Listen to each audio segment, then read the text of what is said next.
Allora, per Claudia, come hai costruito il personaggio della conduttrice TV? Ti sei ispirata a qualche conduttrice reale? Il personaggio l'ho costruito come spesso faccio sull'altro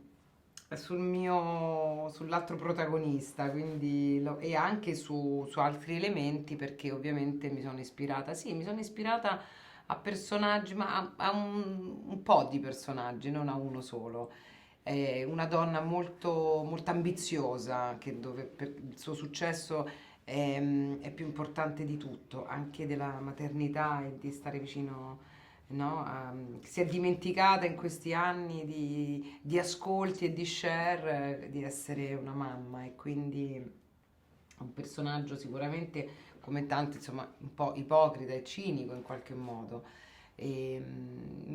L'ho costruito appunto sulla base delle altre relazioni di una stagista, cioè volevo diciamo, il contrasto fra una giovane ragazza che apre bocca e dice il vero e quindi l'ho costruito anche sul personaggio, l'altro protagonista che è colui che gli dice in faccia la verità e che insomma è stato proprio un gioco di squadra come sempre, ma insomma in questo episodio in particolar modo.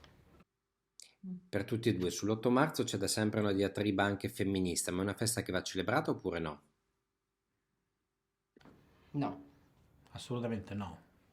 Insomma, celebreremo il giorno in cui non sarà più necessario farlo.